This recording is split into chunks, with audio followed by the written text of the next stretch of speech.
Hello, Capricorn, Sun, Moon, Rising, and Venus signs. Kamusta kayo?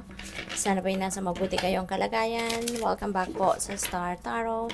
At kung bago kayo rito, welcome din po kayo. Please subscribe, like, share my videos, and leave me a comment po kung nakaresonate kayo. Thank you. So, tignan natin kung ano mga messages para kay Capricorn, Ace of Swords, paunang message ninyo. So, this is victory. This is success now that you are going to claim around this time, Capricorn.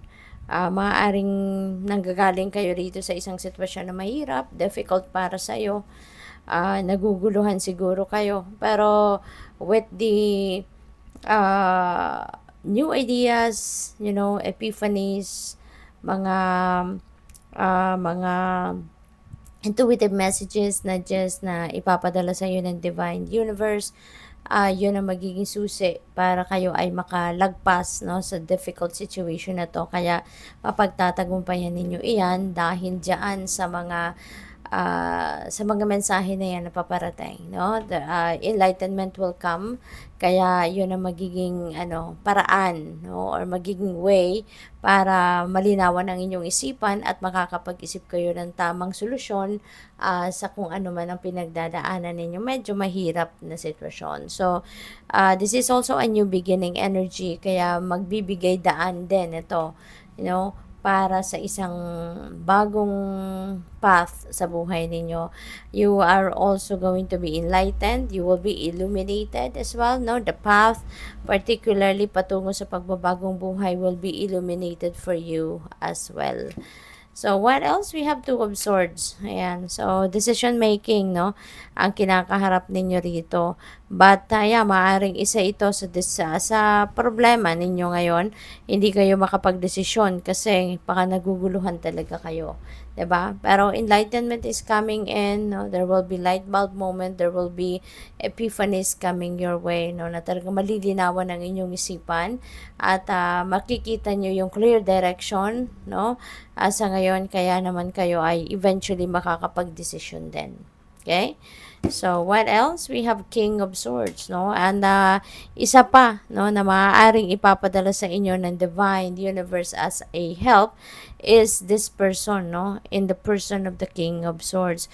Kung sino man ito sa buhay mo, maaaring isa siyang manager, maaaring isa siyang professional, you know, at siya ang lalapitan mo. Kasi maybe ang iba sa inyo will resort to consulting, you know, to someone.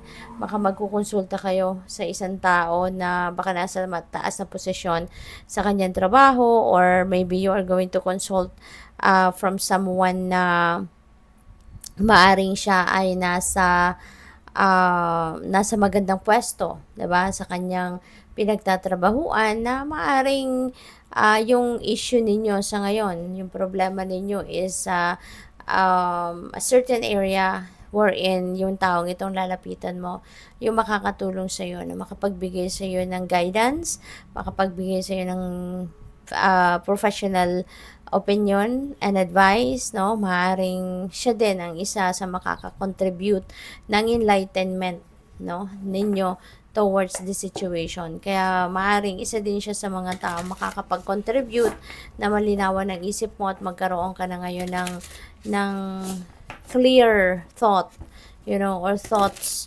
regarding sa mga bagay na kailangan mong pagdesisyonan. Kaya naman talagang masosolve mo kung ano man siguro yung problema mo sa ngayon, ano? With the help also of this person, kung sino man ito, si King of Swords.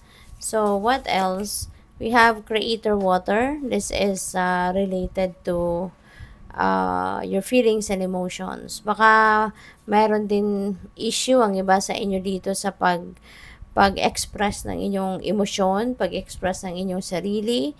Maaring nahihiya ka, natatakot ka, or whatever the reason kung bakit hindi ninyo na-express yung sarili ninyo, or hindi kayo nagkakaroon ng lakas ng loob na i-feel kung ano man ang talaga nararamdaman ninyo. Yung hindi kayo nagiging totoo siguro sa sarili ninyo, 'di ba? Kahit yung sarili ninyong nararamdaman, no? Maaaring sinusuppress ninyo yan, tinatago ninyo. You can't be yourself, no? Parang ganun. Kasi kahit gusto ninyong matuwa, talagang pinipigilan din ninyo yung sarili ninyo. Gusto man ninyong umiyak, pinipigilan din ninyo yung sarili ninyo. Diba? So, maaaring ganun. Kaya this is a message para sa'yo. Feel your feelings, no? Pakiramdam nyo yan kaya may karapatan kayo na i-feel yan. May karapatan kayo na i-embrace kung ano man ang inyong nararamdaman. Alright? So, what else? We have rise. Ayan. So, you're going to definitely rise above your situation. You know, mapagtatagumpayan mo kung ano man talaga ang pinoproblema mo sa ngayon. Ano man yung gumugulo sa isip mo, you are going to definitely find the way out. Diyan at malilinawan ang inyong isipan. You are going to rise like phoenix rising na maiiwanan mo na. No? You're going to leave behind you kung ano man ang mga gumugulo sa isip mo. Ano man ang pinoproblema mo. Mawawala na ang mga yan. No? Mahahanapan nyo yan ng solusyon. Make a mission statement for your soul. Okay?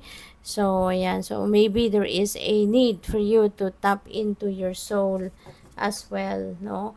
Maaring matagal na kayong hindi man lang nakakapag-tune in sa sarili ninyo. Hindi ninyo nakakamusta yung sarili ninyo. You really don't have time, siguro, didn't have time to ang tawag dito, yung mag-ano kayo sa soul ninyo, mag-tap into your soul man lang. Maaring matagal na ninyong hindi nagagawa yan. Kaya parang, siguro, yung pakiramdam ninyo siguro, kaya kayo maaring nalilito, maaring nawawala sa direction, or nawawala ng direction, because parang nakadetach kayo sa soul ninyo. And maybe because dahil yan sa sobrang daming trabaho, sa sobrang daming inaasikaso, no? You are so focused on material things, on worldly things, no? At iba-iba pa, marami siguro din kayong taong inaalagaan, binabantayan, yung mga ganon. Kaya yung sarili ninyo, no, nanineglect ninyo. Kasi kapag ganon, pag wala tayo sa balanse, doon nagsisimula, no, yung problema. Pag wala tayo sa balanse, doon nag-uugat yung mga iba't ibang klaseng difficult situation. Kasi na-overlook natin, meron tayong nanineglect, nagpa-pile up, no, nagpapatong-patong yung mga bagay na kailangan natin tugunan, kailangan natin bigyan ng pansin. Kaya, eventually, ayun, nagiging problema na, 'di ba? So, it's about time na for you, no, to speak to your soul. No, go deep within you. Ay, kumustahin mo naman ang sarili mo. So, good luck. Thank you for watching. Love and light. Namaste.